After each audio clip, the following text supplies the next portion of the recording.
Tonight, not just a leak, but a flood of secret documents raise serious new questions about the war in Afghanistan and whether a key U.S. ally is helping the enemy. I'm Katie Couric. Also tonight, an exclusive CBS News interview with the president of Iran. Mahmoud Ahmadinejad denies he's aiding the Taliban and accuses President Obama of snubbing him. A shakeup is expected to put an American in charge of BP, while Tony Hayward could walk away with an ocean of severance pay. And Steve Hartman takes the temperature of the nation and finds we're running hot. I wish it was winter. And cold. I love the heat. From CBS News World Headquarters in New York, this is the CBS Evening News with Katie Couric. Good evening, everyone. The Obama administration is dealing with a serious breach of national security tonight. Tens of thousands of classified documents about the war in Afghanistan leaked and posted on the web. At a time when more than 60% of Americans believe the war is not going well, the documents provide some evidence to back that up. More than 91,000 were leaked to WikiLeaks.org, which puts 76,000 of them online. They are field reports from soldiers and officers involved in the fighting from January of 2004 through last December. Perhaps the most damning revelation is that Pakistan's intelligence agency, ISI, is helping the Taliban. The White House claims there's nothing really new in the documents, but spokesman Robert Gibbs says the leaks constitute a potential national security concern. David Martin begins our coverage tonight. The avalanche of documents, most of them classified secret, shows how the U.S. has been losing the war in Afghanistan one day at a time. The real story of this material is that it's war. It's one damn thing after another. Julian Assange, the head of WikiLeaks, which posted the documents on the web, hopes researchers will now mine them for a real picture of the war. This new trove covers 6 years of war in Afghanistan through the kind of reports, both accurate and inaccurate, every commander receives at his morning briefing. Engage my insurgents with small arms fire and RPG. For instance, this report of the first use of a heat-seeking surface-to-air missile against an American aircraft, a weapon that would cripple U.S. air power if the Taliban ever got them in large numbers. Most of the reports document what is already well known. For years, the U.S. has not had enough troops in Afghanistan, resulting in this record of a remote outpost calling for help as they are nearly overrun. We are taking casualties, enemy in the wire. The Afghan government has been corrupt and inefficient. According to this document, the general view of the Afghans is that the current government is worse than the Taliban. American airstrikes and commando raids have killed too many civilians. This report describes a raid that was intended to take out a high-ranking al-Qaeda operative and ended up killing children instead. The Pentagon says it will take days, if not weeks, to determine the damage done by the massive leak of classified material. Bruce Reidel, who directed a review of the Afghan war at the start of the Obama administration, says the sight of so many secret documents on the web is likely to discourage Afghans from risking their lives to help the U.S. for fear of winding up on the internet and becoming targets. Intelligence collection in Afghanistan has been hard from the get-go, and to the extent this makes it harder, it makes the challenge of winning in Afghanistan even harder than it was. Military officers assume this was done by 22-year-old Private First Class Bradley Manning, who has already been charged with downloading this classified video of a helicopter gunship killing civilians in Baghdad. 1-8, clear. Come on. That video subsequently showed up on WikiLeaks. And there's more to come. WikiLeaks claims it is getting 15,000 more documents ready for release. Katie? David Martin at the Pentagon, thank you. Chief Foreign Affairs Correspondent Lara Logan lived in Afghanistan for a year at the beginning of the war, and she's been back many times since. She's in the East African nation of Uganda tonight on assignment for 60 Minutes. Lara, one of the revelations in these documents is that Pakistan's intelligence agency is aiding the Afghan insurgency, even planning attacks on American troops. How big a setback will this be for U.S.-Pakistani relations? Well, it's potentially a setback, Katie, and clearly the White House is concerned about that because their relationship with Pakistan is very sensitive and it's a complicated one. On the one hand, Pakistan is an important ally. On the other hand, Pakistan has known to be harboring al-Qaeda and the Taliban from the beginning of this war. But the Obama administration has been quick to point to the fact that Pakistan has been taking more action than in the past, and these documents only go up to December of last year. At the same time, it is clear that al-Qaeda and the Taliban still enjoy safe haven inside Pakistan, and fundamentally that hasn't changed. One other revelation is that surface-to-air shoulder-fired missiles are being used by the Taliban against Allied aircraft, even though the military has never admitted this. So why was the U.S. military keeping this a secret? Because it's potentially a game changer in the Afghan war. That's exactly what it was in the war against the Soviet occupation. And this is predominantly an air war. I mean, there is so much that is done from the skies, and helicopters are especially vulnerable. So why would the U.S. want the Taliban and al-Qaeda to know that they have a significant advantage on the battlefield? It doesn't serve U.S. tactical, operational, or even strategic interests in the war. Also mentioned in these documents is the number of Afghan civilians who have been killed. How do you think this will damage the war effort? Well, the issue of civilian casualties is a major one, and the U.S. has taken a lot of criticism because of this. However, what's interesting to note is that according to the documents, 195 Afghan civilians have been killed. But also, according to the documents, 2,000 Afghan civilians have been killed by the Taliban, which is more than 10 times the number said to be killed by U.S. and NATO forces. And very little is being made of that. The coverage would indicate that it's more of an issue for the U.S. to kill Afghan civilians than it is for the Taliban to do so. All right. Lara Logan. Lara, thanks very much for your perspective tonight. Thank you, Katie. And now let's go to Chip Reid at the White House. Chip, as we mentioned, the White House seems to be downplaying these documents. Why is that the case in your view? Well, Katie, they are trying to make it sound like this is really nothing new. They want the American people to understand that the White House was already aware of all of these problems, including the Pakistani intelligence service and civilian casualties. The president does not need to read a leaked document on the internet today to be shocked and horrified by unnecessary, and every civilian casualty is unnecessary, casualty of innocent life. But I'll tell you, they may be underestimating the problems here because, yes, people were aware, and certainly the president was aware of the problem with civilian casualties. But if we're now going to be bombarded for days on end with a long series of specific examples, that's going to make it more difficult for both the Afghan people and the American people to support this war. And Chip, did the administration try to stop the publication of these documents?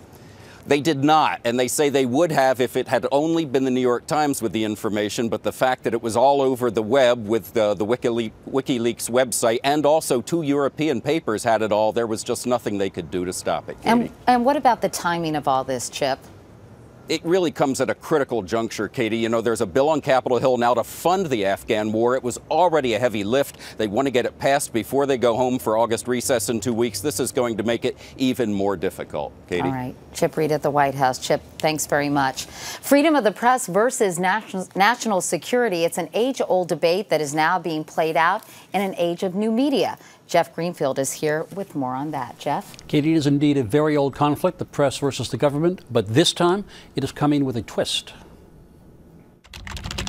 The massive release of documents came not from a news organization, but from WikiLeaks, a 3.5-year-old online site with no headquarters, no physical presence anywhere, and with a history of releasing secrets of all sorts, from rule books for Guantanamo to Icelandic bank records to sorority initiation rituals. Publicity is based on the truth. WikiLeaks founder, 39-year-old Australian Julian Assange, acknowledges that he has an agenda. We hope the release of this material will result in significant reforms in US and allied policy in Afghanistan.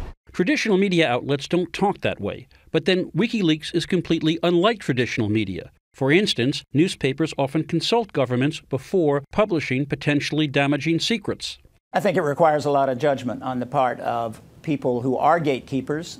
WikiLeaks released its Afghan war diary with no consultations. And there's another key distinction. Back in 1971, when the Nixon administration tried to stop the New York Times from publishing the Pentagon Papers, classified history of Vietnam, the public had the paper's history and reputation as a measuring rod. WikiLeaks is anonymous, which gives pause even to a lifelong defender of First Amendment rights. It's not as if at least I have any information to suggest that they're highly trained in national security matters. But does that matter anymore? One person with a laptop can reach as far as the biggest newspaper or TV network. If that person wants to publish, it's published. We're moving towards a society in which no secrets are safe, even though there is a need for some secrets. And to some extent, we're just going to have to get used to that. The press used to see itself as a gatekeeper, deciding what information was reliable enough to make public. Well, now there are no gates, Katie. All right, Jeff Greenfield. Jeff, thanks very much. As we mentioned, the leaked documents include numerous reports of civilian casualties in Afghanistan. Coalition commanders say they take great pains to avoid them.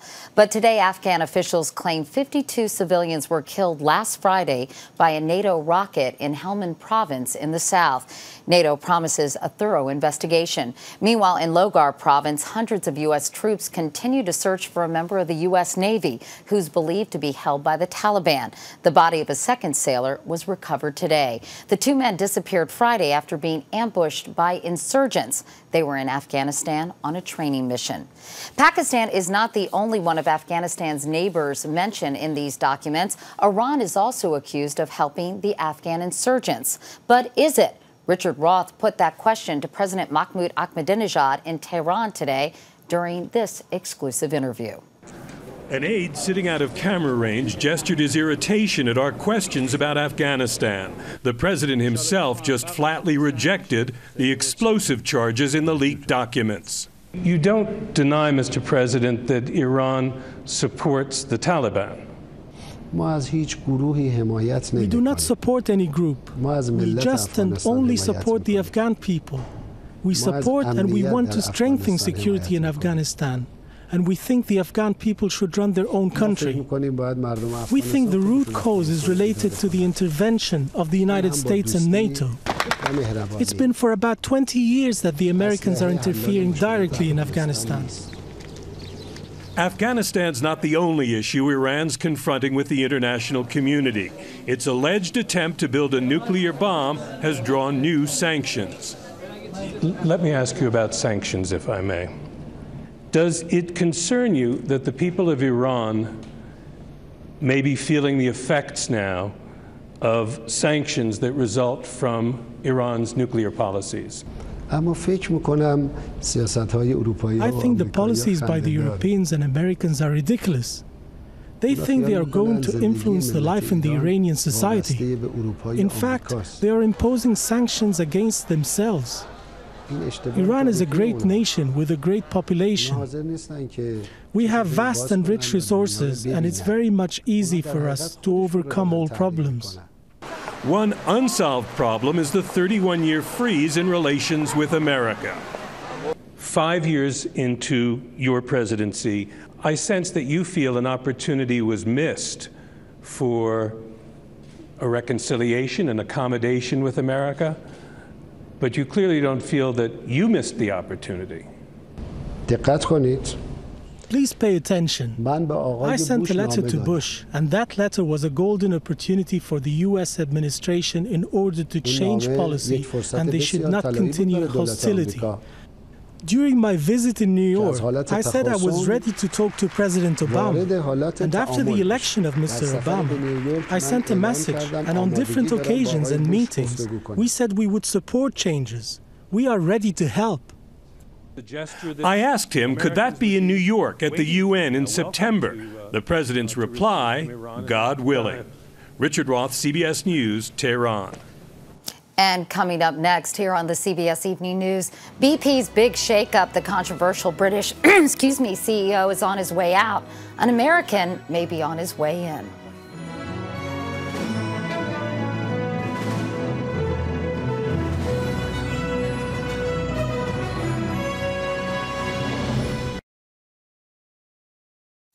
Now that the storm called Bonnie has come and gone, work has resumed at the site of the oil spill. BP hopes to start plugging the well next week.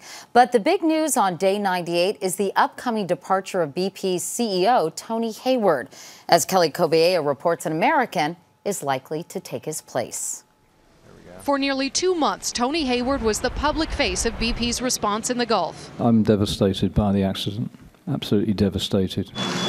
Today, he left the company's London headquarters in silence behind tinted glass, done in by his own words. The environmental impact of this disaster is likely to have been very, very modest. There's no one who wants this thing over more than I do. You know, I'd like my life back. The final gaffe, sailing off on his yacht as BP's well kept gushing. Analysts say the pile of PR mistakes, along with a 40% drop in the company's stock, left the board no choice but to remove him. Hayward could walk away with a package worth $18 million or take a job with BP's joint venture in Russia. Either way, he'll reportedly be out as CEO October 1st. His likely replacement, BP's point man on the spill, Bob Dudley, raised near the Gulf Coast in Mississippi. It's tragic, and it's very apparent that it's very tragic. Dudley would be BP's first American CEO. The U.S. accounts for 40% of its profits, and BP needs to win back its best customer. First, the runaway well has to be plugged for good. And BP now says that could take another 3 weeks. Here's the timeline. On Monday, they'll try the static kill, pumping mud into the top of the well. Then the following week, they'll pump mud into the bottom of the well through that relief well. And if all goes as planned, if weather cooperates, they could be done by mid-August. Katie? Kelly Kobeya in Grand Isle tonight. Kelly, thanks so much. And we'll be right back. It's been more than 30 years since the horror of Cambodia's killing fields. Today, the chief jailer for the Khmer Rouge was ordered to serve 19 years in prison. More than 14,000 people died in the prison he ran in the late 1970s, some of the nearly 2 million killed by the militant communist regime. The former jailer, known as Doik, is only the first of its members to face justice. In Arizona, a medical mix-up has added to the anguish of 2 families. The family of 19-year-old Abby Guerra was planning her funeral after being told she died in a car crash last week. Now dental records show it was Guerra's 21-year-old friend, Marlena Cantu, who died. Guerra is in a Phoenix hospital where Cantu's family sat vigil all last week, thinking she was their daughter. Now to Sydney, Australia, where a group of sailors delivered a message on a bottle, on 1,250 plastic bottles to be exact. They were used to make a 60-foot catamaran held together by glue made from sugar and cashew nuts, strong enough for the 4-month trip from San Francisco, all to raise awareness about pollution in the ocean. And coming up next, a cure for the uncommon heat in Steve Hartman's Assignment America.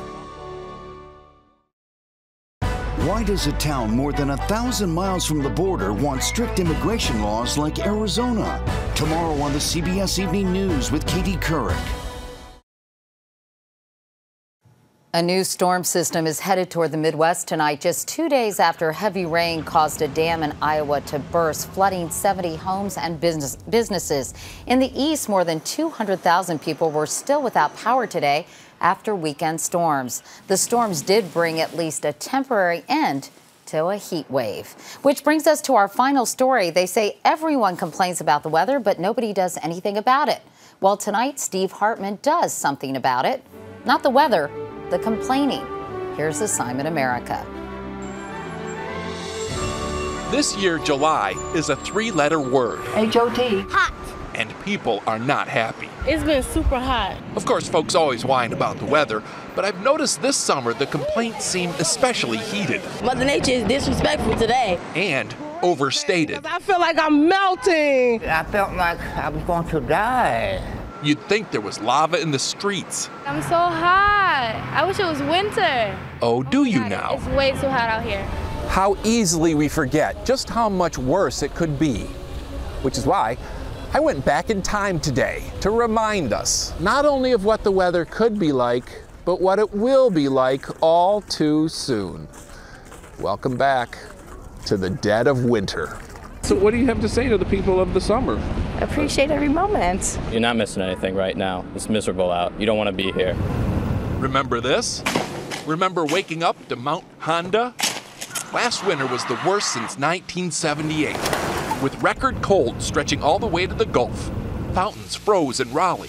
This was Arkansas. Need I show more? Springtime, please hurry up. God, I can't take this weather. It's a classic example of the grass is always greener, or more wonderfully dormant, on the other side of the tree. I mean, doesn't that look refreshing? Doesn't that look refreshing? I mean, wouldn't it be great to just be able to walk on over and warm up, cool off? In theory, yes. But like whenever you want something you can't have, getting it, or not, is the last thing you really need. What we really need is to accept that humans are relatively delicate creatures. Our comfort zone is a narrow sliver between 68 and 78 degrees. Sway either side of that and we get uncomfortable. We also need to start looking at the bright side of both seasons. In the winter, at least you can dress in layers. You get too hot, you can take them off. But in the summer, ain't but so much you can take off without getting arrested. And in the summer, at least the rain doesn't pile up on your sidewalk. Stay warm. Steve Hartman, CBS News, New York. He's so clever, that's Steve Hartman. And that's the CBS Evening News for tonight. I'm Katie Couric. Thanks for watching, and I'll see you tomorrow. Good night.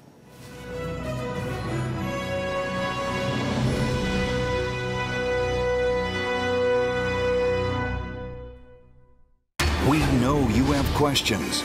Send them to us on Twitter, Facebook, and CBSNews.com, and we'll find the answers.